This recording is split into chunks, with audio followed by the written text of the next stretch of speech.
Ya, bismillahirrahmanirrahim. Assalamualaikum warahmatullahi wabarakatuh. Nggak semangat ya. Ini karena mungkin puasa dari pagi sampai sore nahan ya. Atau grogi ya. Nah, jawab salam aja grogi. Ya, seharusnya kan saya yang depan ini grogi. Saya ulangi, assalamualaikum warahmatullahi wabarakatuh.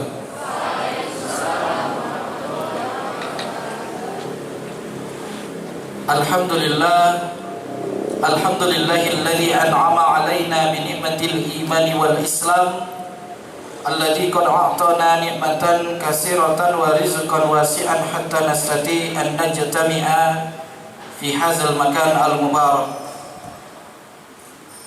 Asyhadu an la ilaha illallah wahdahu la syarika lah wa asyhadu anna Muhammadan abduhu wa rasuluh la nabiyya ba'dah, amma ba'du. Hadirin wal hadirat yang dimuliakan oleh Allah Subhanahu wa taala.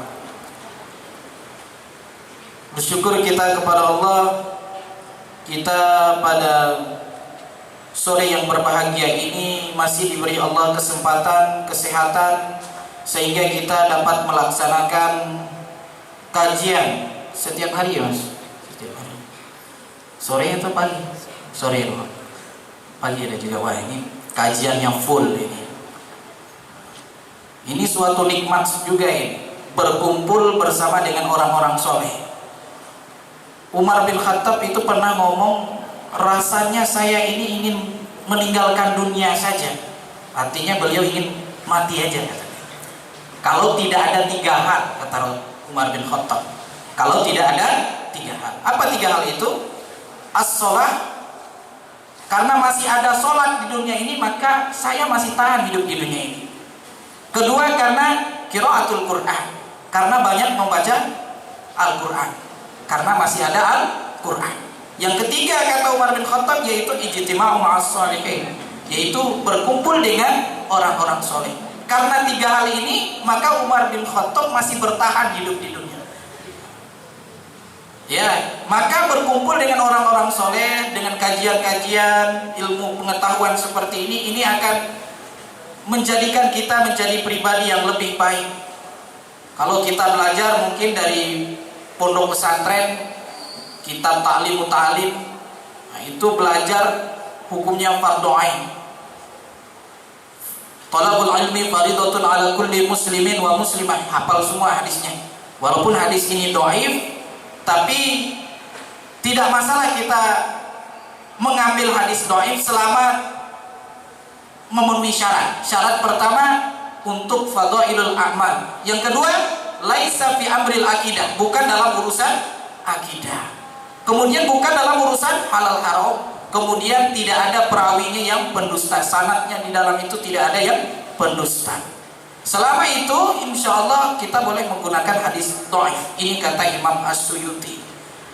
Oleh karena itu kita senantiasa mensyukuri nikmat Allah Subhanahu wa taala. Mungkin ada mbak atau masnya yang jauh dari kosnya, masih bisa berjalan dari rumah atau dari kosnya ke Masjid Mujahidin yang tercinta ini, belum minta pertolongan orang lain untuk menuntun jalannya, masih bisa mengenakan pakaian kita ini, belum minta pertolongan orang lain untuk mengenakan pakaian kepada kita, dan kita masih bisa mandi sendiri, belum minta pertolongan orang lain untuk memandikan kita, dan kita masih bisa makan sendiri, belum minta pertolongan orang lain untuk memakan kita. Salah ya Pak? Maksudnya ya menyuapi kita ya. Dan yang lebih penting lagi, kita semua mas, mbaknya semua masih bisa melaksanakan sholat di bulan Ramadan ini, masih bisa melaksanakan sholat isya, tarawih, belum minta pertolongan orang lain untuk menyolatkan kita ya. Kalau kita sudah disolatkan ya Mbak, berarti sudah pindah ke Balikpapan ya. Bukan Balikpapan Kalimantan, tapi Balikpapan dalam kubur. Innalillahi wa inna ilaihi raji'un. Ayo kita sholatkan bersama-sama. Kenapa? Karena sudah meninggal dunia. Oleh karena itu kita jadikan bulan Ramadan ini, tahun ini adalah bulan Ramadan terakhir bagi kita. Kita anggap bulan Ramadan tahun ini adalah bulan Ramadan terakhir bagi kita, sehingga ibadah kita makin kuat, makin bagus, dengan cara banyak membaca Al-Quran, sholatnya dikhusyukkan. Karena Umar bin Khattab nggak tahan hidup di dunia kecuali karena sholat, baca Quran, dan berkumpul dengan orang-orang soleh. Maka ini nikmat kumpul dengan orang-orang soleh, kajian, ini luar biasa. Nikmat yang Masya Allah diberikan Allah kepada kita semua. Kita ucapkan Alhamdulillahirabbil alamin. Selawat serta salam buat junjungan Nabi besar Muhammad sallallahu alaihi wasallam. Beliaulah suri tauladan kita, kita yang mengaku sebagai umat dari Nabi Muhammad. Selayaknya kita berselawat sebanyak-banyaknya kepada Rasulullah sallallahu alaihi wasallam, dan juga bercermin mengikuti tingkah laku akhlak dari Rasulullah sallallahu alaihi wasallam, agar kita semua kita berkumpul dengan Rasul, kita dapat berhadapan dengan Rasul. Rasulullah memanggil kita nanti yauma yafirul mar'u min akhihi, di mana semua sudah tidak ingat lagi kepada keluarganya, kepada sanak familinya. Anak sudah tidak ingat lagi kepada orang tua tidak ingat lagi kepada anaknya. Kapan itu? Kapan itu? Yaumul mahsyar. Nggak ada lagi yang mungkin kalau di dunia dia perhatian, dia sayang ke saudaranya, cinta kepada anaknya, tetapi pada yaumul mahsyar wallahi tidak ada yang ingat. Wujuhi yauma idzin sya'nui wujuhun, yaitu mereka sibuk dengan urusan mereka masing-masing. Tidak ada yang ingat kecuali satu yang ingat kita. Satu yang ingat kita, Mbak, yaitu Nabi Muhammad sallallahu alaihi wasallam. Di saat itu tidak ada yang ingat kita, tidak ada yang sayang kepada kita. Itulah Nabi Muhammad sallallahu alaihi wasallam. Maka layak kita selalu berselawat dan bercermin kepada tingkah laku Rasulullah sallallahu alaihi wasallam.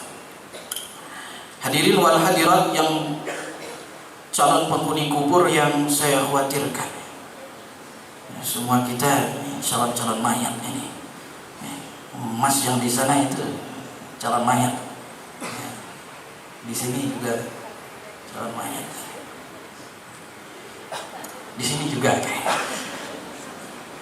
Tapi yang lebih penting supaya kita ingat kematian dan supaya kita dapat memperbanyak ibadah-ibadah kita. Hadirin wal hadirat yang dimuliakan oleh Allah Subhanahu wa taala. Semua kita hidup di atas dunia ini pasti ingin yang namanya bahagia, ingin namanya ketenangan, ingin namanya kenyamanan. Ya, Mbak? Mas, ada yang nggak bahagia, nggak mau bahagia? Ada? Mau menderita? Ada? Semuanya pasti mau bahagia, pasti mau tenang, pasti mau nyaman. Tetapi kadang-kadang kita salah mempersepsikan kenyamanan, ketenangan, dan kebahagiaan. Kadang-kadang orang berpikir bahwa bahagia itu kalau punya uang banyak, ya itu mungkin, atau punya posisi tinggi, jadi ketua takmir UNJ misalkan, atau punya tanah luas. Tapi apakah itu bahagia sebenarnya? Ini jadi pertanyaan. Kalau kebahagiaan cuma diukur dengan materi, dengan uang, dengan tanah luas, nah ini sungguh sedih orang-orang yang tidak punya tanah luas, tidak punya materi. Kalau cuma itu diukur, tentu Qarun itu orang paling kaya di zaman Nabi Musa alaihissalam, ya. Tentu dia lebih bahagia daripada Nabi Musa alaihissalam. Tapi pada kenyataannya, enggak. Nabi Musa justru lebih bahagia lebih tenang daripada Qarun.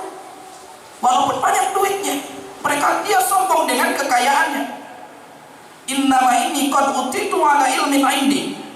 Kata Qarun, saya ini lebih, ini saya punya uang, saya punya harta banyak karena hasil dari usaha saya sendiri, hasil dari ilmu saya, bukan karena pertolongan Allah. Kemudian ditenggelamkan Allah hartanya, istidraj. Diberikan Allah nikmat terus, setelah itu dijatuhkan Allah Subhanahu wa taala. Kemudian kalau bahagia itu diukur dengan posisi jabatan, tentu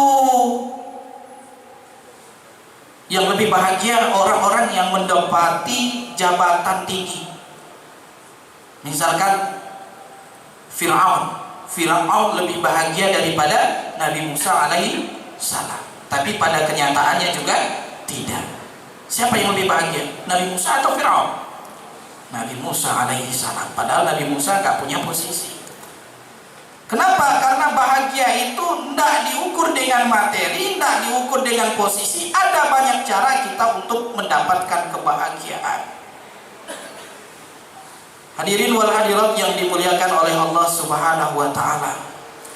Ali bin Abi Thalib itu menjelaskan ada 4 ketenangan yang harus kita dapatkan di dunia ini. Pertama, ketenangan rahatul qalbi fi qillatil ihtimam, yaitu ketenangan hati itu akan didapatkan kalau sedikit minta perhatian. Minta perhatian dari apa? Dari makhluk. Maka rohah itu dari kata istirahat. Jadi bahasa Indonesia itu banyak ambil dari bahasa Arab. Jadi saya rehat dulu sebentar. Berarti ketenangan, tenang dulu. Ketenangan hati kalau sedikit minta perhatian dari manusia, tidak banyak berharap ke makhluk. Itu kita akan mendapatkan ketenangan hati. Ketika kita berharap kepada seseorang, kepada makhluk, kepada manusia, bersiap-siaplah, saat itu kita akan kecewa. Pasti. Karena kita boleh berharap, kita hanya boleh berharap hanya kepada Allah Subhanahu wa ta'ala. Tarkun nazar minal makhluk bin nazar ilal khaliq. Dalam kitab Wasail Al-Mufidah karya Nasiruddin Al-Albani, dalam kitab mengatakan tarkun nazar minal makhluk bin nazar ilal khaliq.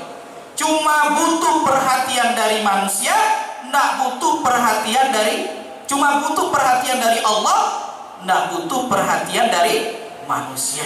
Itulah yang namanya orang-orang yang tenang hatinya. Nah, kalau misalkan jadi ketua, jadi mas'ul di organisasi supaya dipuji orang, nah itu salah. Siap-siap kecewa. Nanti pasti ada yang tidak muji, pasti ada yang jodohin, pasti ada yang ngomong di belakang. Tetapi selama yang kita lakukan itu untuk kebaikan, niatnya karena Allah, dipuji atau dicela, masa bodoh. Pasti. Ridon nasi ghayatan la tudrak. Ini kata Imam Syafi'i. Mustahil manusia di muka bumi ini akan senang, akan bahagia dengan apa yang kita lakukan. Mustahil. Mustahil. Bahasa Inggrisnya apa ya? Mustahil itu impossible ya.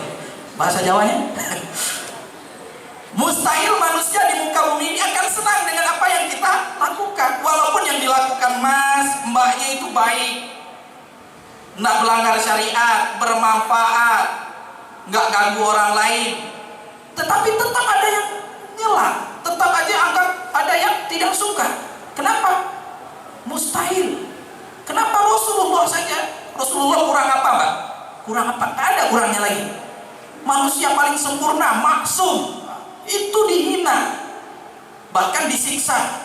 Pada suatu ketika penduduk Taif, beliau berdakwah di Taif, beliau dilempar, disiksa oleh penduduk Taif, sehingga Fatimah menangis melihat ayahnya berdarah, kena kotoran.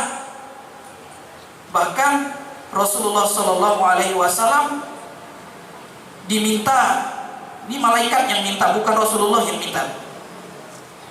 Diminta oleh malaikat untuk menurunkan atau menghancurkan gunung untuk ditimpakan kepada penduduk Taif. Tetapi Rasulullah tidak mau. Allahumma firli qaumi fa innahum la ya'lamun. Malah beliau mendoakan, ampunilah dosa penduduk Taif, sesungguhnya mereka tidak tahu. Jadi nggak ada alasan kita untuk berharap ke manusia. Ketika kita berharap ke manusia, bersiap-siaplah kita kecewa. Bahkan Allah Subhanahu wa Ta'ala sendiri itu dihina oleh makhluknya sendiri. Iya, kaum Bani Israel itu sering menghina Allah, sering mengatakan Allah yang tidak-tidak saja, mengatakan Allah itu fakir, Allah miskin, itu sering. Di dalam Al-Quran juga dikatakan innallaha fakiru wa nahnu agniya. Allah fakir, Allah miskin, kata kaum Bani Israel, dan kami itu kaya. Tetapi kita tidak boleh berharap kepada makhluk sedikit pun.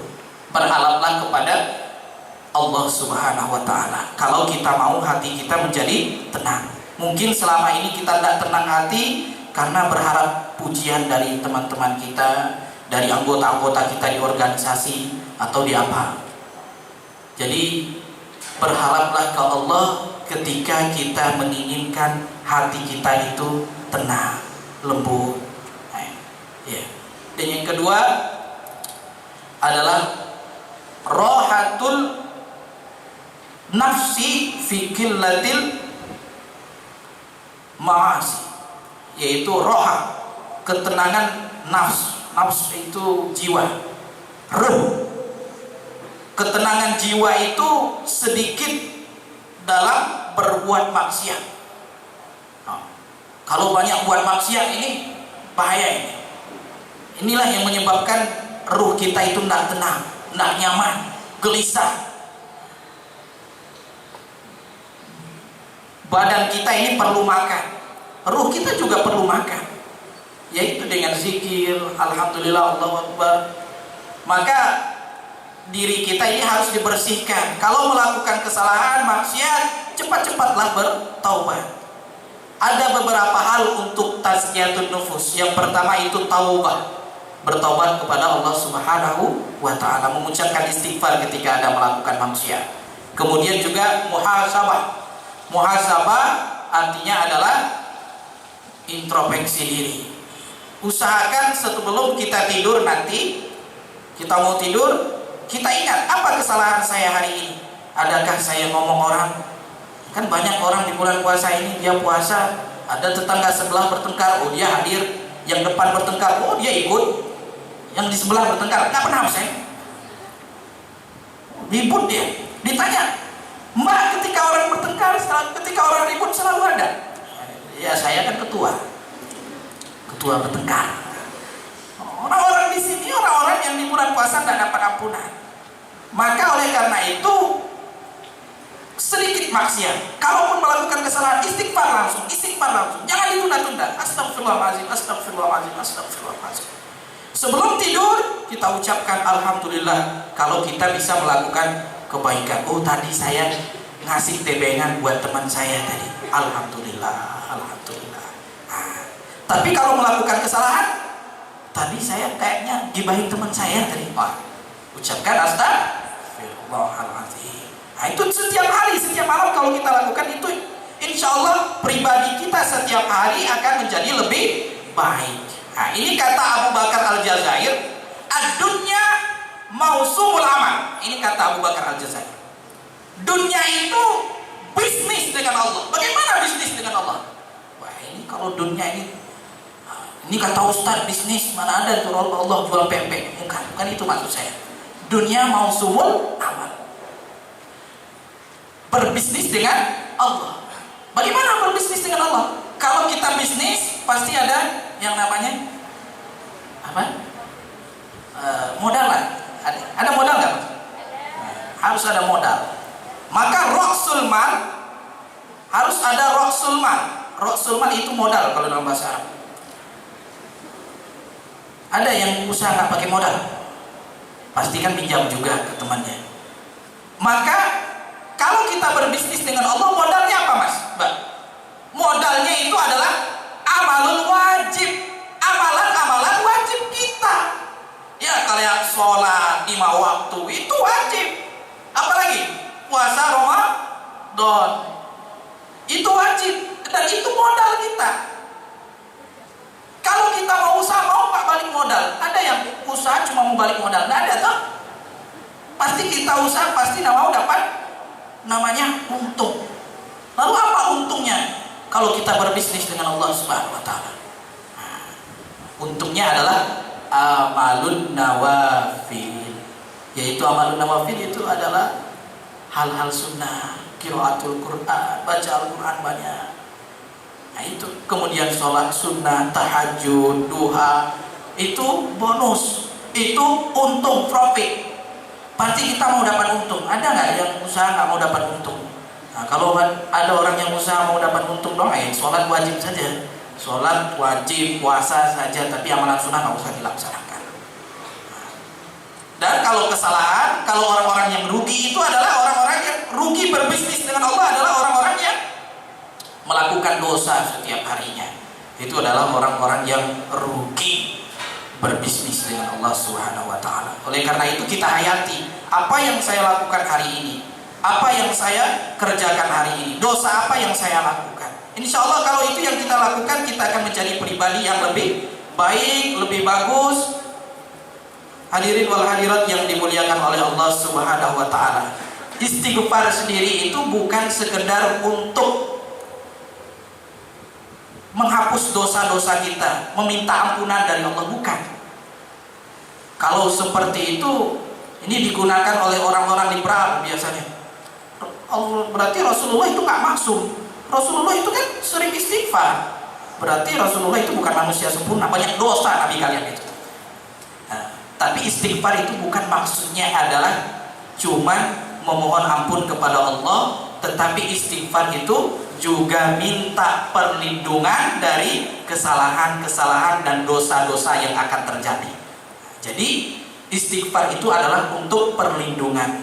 Maka banyak-banyak baca istighfar, setiap hari baca istighfar, daripada ngomong sama teman nggak jelas, lebih baik kita istighfar. Istighfar juga insya Allah akan terkabul doa-doa kita ketika kita membaca istighfar.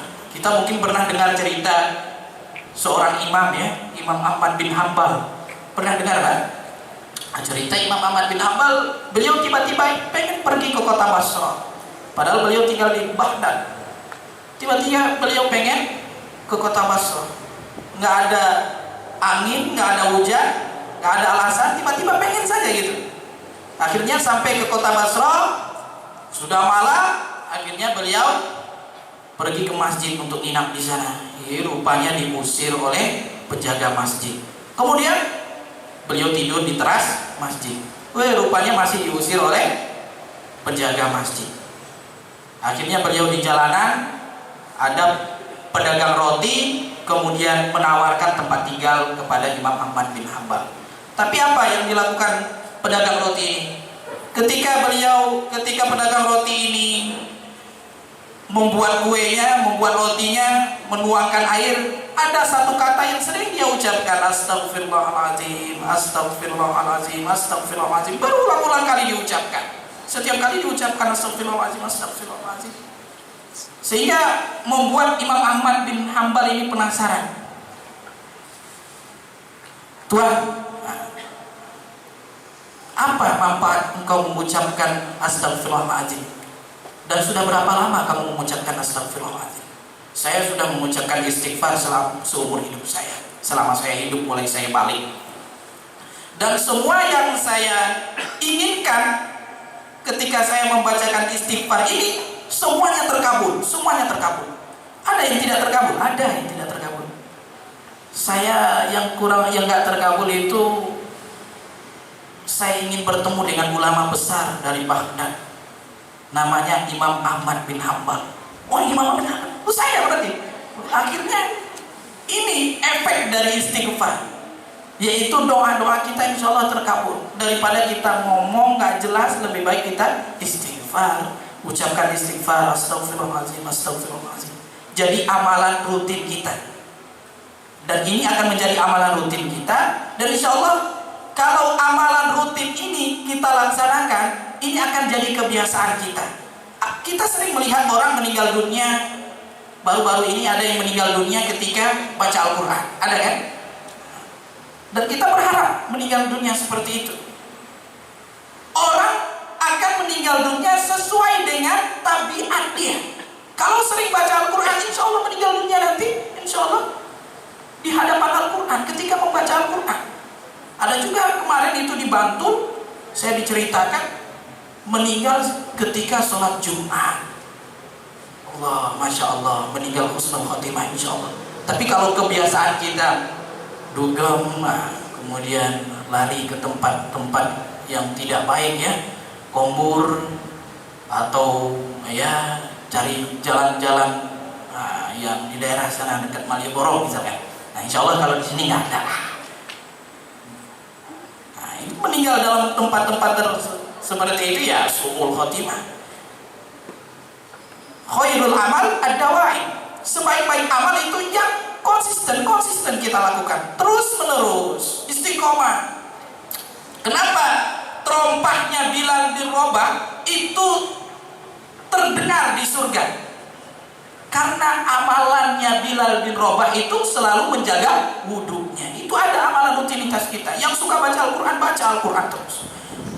Yang suka puasa daud terus. Insya Allah itu akan menjadi amalan-amalan kita yang insya Allah akan memberikan kita jaminan untuk masuk ke surganya Allah Subhanahu wa ta'ala. Amin. Amin amin ya rabbal alamin.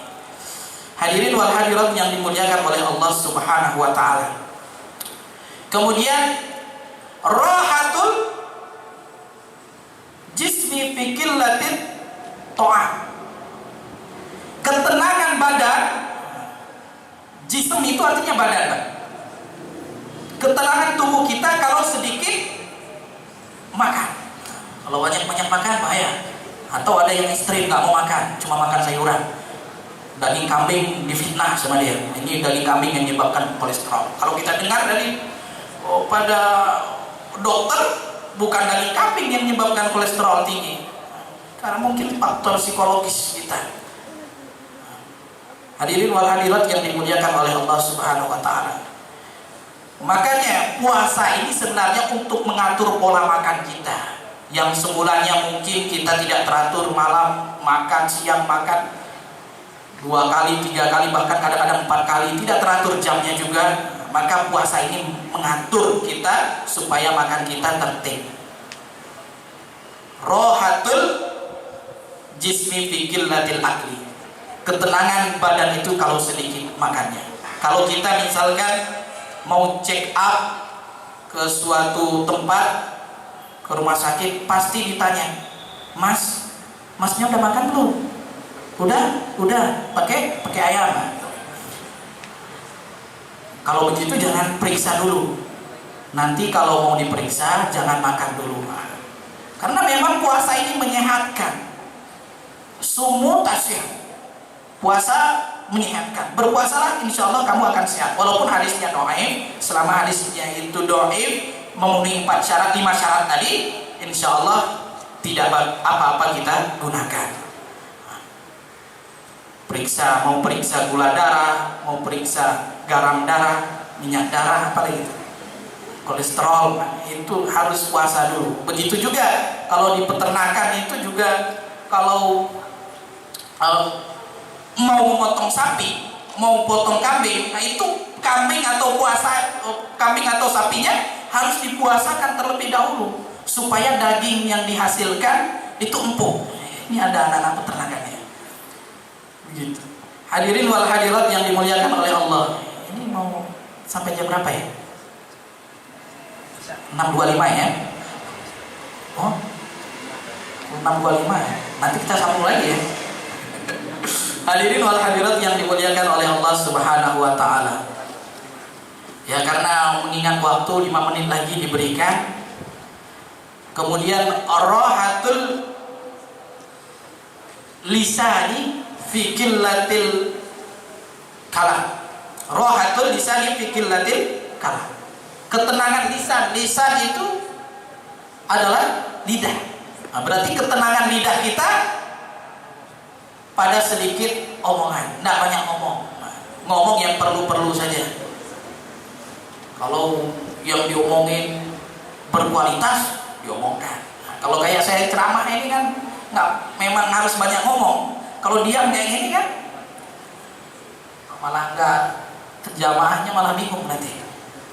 Tetapi maksudnya proporsional dalam berbicara, nggak usah terlalu banyak ngomong. Kalau ngomong ya bermanfaat saja. Bukan kita lihat kemarin itu ada kasus cuma ngomong Al-Maidah 51, heboh semua Indonesia ini. Kenapa? Karena omongan.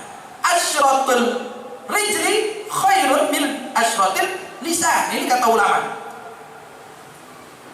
Lebih baik tergelincir kaki, tangan daripada harus tergelincir omongan. Nah, ini bukti. Kemarin itu ada gubernur sekarang udah dipenjara gara-gara omongannya. Maka kita harus menjaga omongan kita lebih-lebih di bulan Ramadan ini, supaya kita menjadi orang-orang yang senantiasa diberi ketenangan. 4 ketenangan oleh Allah Subhanahu wa taala. Pertama, ketenangan hati dengan sedikit berbuat maksiat, kemudian ketenangan lisan dengan sedikit berbicara, kemudian ketenangan badan kita kalau sedikit makan. Terakhir adalah ketenangan ruh kita, jiwa kita kalau sedikit bermaksiat. Rohatul qalbi fi qillatil ihtimam, dan tidak banyak berharap kepada manusia. Insyaallah kalau ini yang kita lakukan, insyaallah kita akan menjadi pribadi-pribadi yang diberikan kebahagiaan, ketenangan oleh Allah Subhanahu wa taala. Karena diberi waktu cuma 1 menit lagi ya, nah, maka dipercepat ini. Mungkin sebelum saya tutup, saya mengajak kepada kita semua untuk senantiasa memperkuat iman kita. Yang kedua, mari kita tingkatkan ilmu pengetahuan kita. Mudah-mudahan dengan modal iman ini nanti, dengan modal ilmu ini nanti, kita semua menjadi orang-orang yang bertakwa. Sungguh Allah tidak melihat harta yang kita miliki, Allah juga tidak melihat jabatan kita, Allah juga tidak melihat posisi kita. Tetapi yang dilihat Allah adalah inna akramakum indallahi atqakum. Sesungguhnya orang yang paling mulia, orang yang paling berharga, orang yang paling mahal di hadapan Allah adalah orang-orang yang bertakwa. Syukran, hadza ilman lakum. Assalamualaikum warahmatullahi wabarakatuh.